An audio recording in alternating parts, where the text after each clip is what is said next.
O nosso convidado de hoje na Sessão TV Atende é o médico ortopedista Dr. Lúcio Mauro Trevisan. Dr. Lúcio Mauro, muito obrigado por atender o nosso convite. Está falando aí sobre alguns temas ligados à ortopedia. Olá, João. Satisfação em estar aqui com vocês. É um prazer poder trazer um pouco de conhecimento aqui para os telespectadores. Doutor, hoje se fala muito ainda sobre tendinite. Esse é um problema que preocupa muito? Então, João, é uma das maiores causas do nosso atendimento, tanto em consultório como nos pronto-socorro. Por quê? Porque o tendão, vamos definir aqui, né, o tendinite, uma bursite também que está sempre associado, né? O que é o tendão? O tendão é uma estrutura que liga o osso ao músculo, sempre cruzando uma articulação. Então, quando contrai o músculo, o tendão puxa o osso e faz com que haja um movimento, né? Então, o nosso movimento existe graças ao tendão.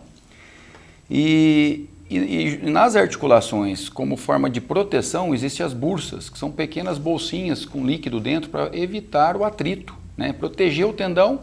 Então, ele é uma estrutura que fica entre o tendão e o osso.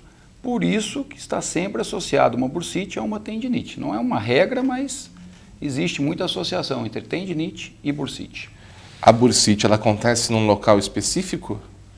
Exatamente, são estruturas diferentes, né? A bursite, o que está sendo acometido, a parte inflamatória, está acometendo a bursa, que é uma bolsinha, como eu disse, com conteúdo líquido, né? Então inflama a bursa, aumenta de volume, causa dor, né? A pessoa fica bem incomodada com isso. E muitas vezes até restringe o movimento. E na tendinite não é muito diferente, só que é o tendão que está sendo acometido, né? E os nossos tendões, existem diferenças de tendões do ombro, do joelho, das mãos, por exemplo, com peculiaridades, né? Então, tem tendão que tem bainha sinovial, então é uma tenossinovite. Então, as pessoas às vezes pegam um ultrassom, né, vai ler, tenossinovite do cabo longo do bíceps, tendinite ou tendinopatia do tendão do supraespinhoso. A diferença é que certos tendões têm uma bainha sinovial, né? E outros não, né? Mas isso é uma questão meio técnica, né? Assim vamos dizer. Hoje, no caso, tratamento para isso, cirurgia, remédio, como que funciona? Então, geralmente essas lesões são acometidas em pessoas que têm um movimento repetitivo, uma sobrecarga, né? E essa lesão, né, esse processo inflamatório, ele pode se tornar crônico, causando alterações nas estruturas do tendão, né? As fibras de colágeno do tendão não vão ter mais a mesma elasticidade, ele vai envelhecendo. Às vezes até precocemente por conta de muito esforço. E ele pode chegar até a romper, uma ruptura parcial ou total.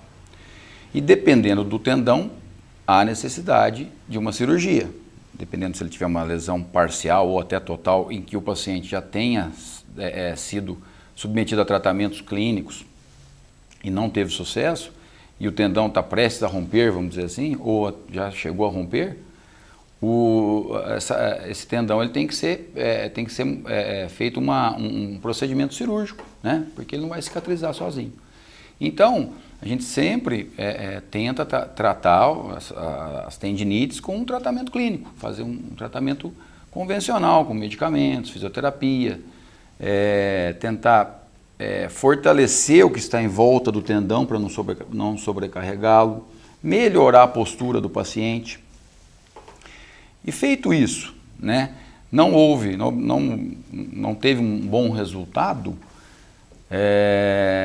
aí a gente já pensa em procedimentos, né? Pode ser um procedimento como, por exemplo, uma infiltração, né? Que são medicamentos que você injeta próximo ao tendão para desinflamá-lo, ou na bursa até, dentro da bolsa, né? Hoje em dia a gente tem a possibilidade de fazer isso guiado por ultrassom, né? São os procedimentos guiados por ultrassom. Você pega lá o transdutor do ultrassom e vai certinho onde está o ponto da inflamação e injeta esse medicamento. E as cirurgias, né? Feito tudo isso, não tendo resultado e o paciente ainda com dor, com uma incapacidade funcional, ou seja, a pessoa não consegue mexer mais o braço, a mão e tal, aí teria que fazer um procedimento cirúrgico. Como evitar, muitas vezes as pessoas fazem esses movimentos repetidos várias vezes no trabalho ou em alguma coisa. Tem uma maneira para aliviar e até prevenir o surgimento disso, doutor? Olha, a gente sabe que é difícil, o trabalhador aí que tá nessa profissão, eu estou falando aqui e tal, mas a gente sabe que é difícil a gente colocar isso em prática. Mas na teoria, a gente tem que fazer o quê? Sempre trabalhar com uma postura correta, para não ter uma sobrecarga nesses tendões, podendo ter intervalos para você fazer um alongamento, uma ginástica laboral, fortalecer o que está em volta, né, do tendão, porque muitas vezes, por exemplo, nos casos de tendinites do ombro, vamos dar um exemplo, né? Tendinites do manguito rotador, do supraespinhoso. Às vezes o deltoide, que é esse músculo que fica em volta aqui do ombro, que dá o contorno mais arredondado do ombro, ele está enfraquecido. Muitas vezes outros músculos, como o trapézio, está enfraquecido e você acaba alterando a sua postura para fazer aquele movimento no seu trabalho. E isso vai sobrecarregar o tendão, porque vai alterar toda a anatomia do local. Então, mantendo-se uma postura e um equilíbrio muscular, com atividade física, pilates, alongamentos, fisioterapia, você tem a condição de evitar.